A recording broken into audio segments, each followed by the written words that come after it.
Sur le budget de la CAN 2015, d'abord, prenons la délégation. On a lu quelque part qu'il y a 53 accompagnateurs, des voyageurs, des gens qui n'ont rien à faire à cette compétition. Mais je disais tantôt que la FIFA elle-même sait qu'une équipe nationale se gère plus à 30 personnes. Elle prend en charge pratiquement 55 personnes. Mais la CAF prend en charge 30 personnes. 30 personnes. Quelles sont les personnes qui composent la délégation? Commençons par ça. Nous avons deux grandes parties dans la gestion de cette compétition. Donc je rappelle, il y a la préparation. Vous savez, ce qui n'est pas juste et qui n'est pas bien, c'est de faire croire qu'il y a 74 personnes qui vont à Abu Dhabi. Ça, ce n'est pas juste quand vous avez reçu un tel document. Et que dans ce document, il y a une partie de la délégation qui participe à la préparation, c'est ce qu'on appelle la délégation technique. Vous avez le président de la FIFA, chef de délégation. Vous avez un vice-président, en l'occurrence le vice-président chargé du marketing, M. Malik Toé. Parce que sur place, il y a des actions marketing avec les différents sponsors de l'équipe nationale qui font le déplacement et qui ont un contact sur place. C'est le vice-président chargé du marketing. Vous avez le manager général. Nous avons prévu un membre de la direction technique nationale. Nous avons prévu le professeur en médecine du sport, le professeur Dassiril. Parce que le professeur Dassiril, si vous ne le savez pas, c'est lui qui est en relation avec la FIFA en ce qui concerne le dopage. On va vous expliquer son rôle. Parce qu'au moment de la compétition et au moment de la préparation, il suit tous les aspects liés au dopage. Il sait, c'est lui qui connaît le produit qu'il faut éviter.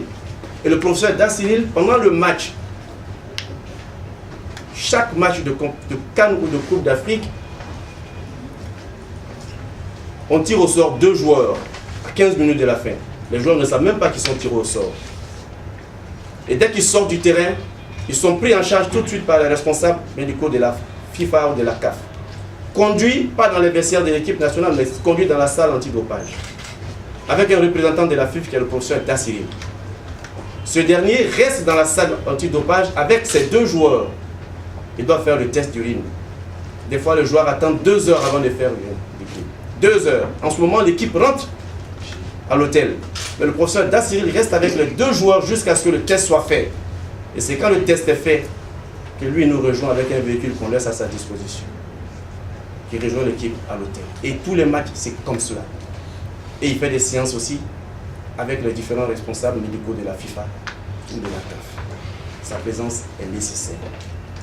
Le professeur en traumatologie, professeur Bana, c'est le spécialiste pour tous les cas de traumatologie, les blessures, les fractures, les chirurgies. Vous savez ce qui s'est passé quand Didier Drogba a eu la fracture de Didier? C'est le professeur Bana qui était à Berne avec le professeur qui a opéré Didier Drogba. Nous sommes partis ensemble et c'est le professeur Bana. Mais en ce moment-là, quand on était à l'hôpital, Bana était avec Didier Drogba, mais les autres médecins étaient avec la sélection. Le travail continuait. Donc, présence nécessaire. Et le médecin, Dr Nda, qui est généraliste, qui suit l'équipe depuis des années, celui qui est avec l'équipe tout le temps, dans le quart, aux séances d'entraînement, sur le banc de touche, c'est lui qui est présent sur le banc de touche. Et nous avons maintenant les chargés de la logistique, 2 personnes, qui anticipent toujours l'arrivée des équipes nationales, qui font toutes les formalités administratives à l'aéroport, qui vont toujours réserver le terrain d'entraînement, qui vont toujours faire les affectations des chambres pour les joueurs. Et ce sont eux qui sont en relation avec le département logistique, la commission logistique de la FIFA ou de la CAF, approvisionnement en carburant, en relation avec les chauffeurs qui sont mis à notre disposition. 2 personnes. Une personne reste avec l'équipe et une personne dévance l'équipe avant qu'on arrive. Quand on arrive à l'aéroport, toutes les dispositions sont prises. Travailler comme des professionnels. Donc 2 personnes au niveau de la logistique. Le chargé de communication, Eric Kakou, vous êtes allé à la Coupe du Monde, vous avez suivi tout ce qui se passe. C'est lui qui organise toutes les conférences de presse. Et c'est lui qui admet tous ceux qui sont accrédités aux séances d'entraînement, parce que vous savez, il y a 15 minutes avant les séances d'entraînement qui sont toujours ouvertes. C'est lui qui gère la presse pendant les séances d'entraînement ouvertes, pendant les 15 minutes. Et celui qui fait tous les papiers pour les journalistes qui ne se déplacent pas, on envoie sur FIF, sur le site, pour que chacun prenne un peu les informations de la vie des éléphants.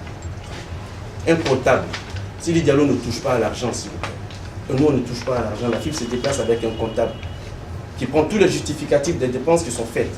Et donc nous avons un comptable sur place.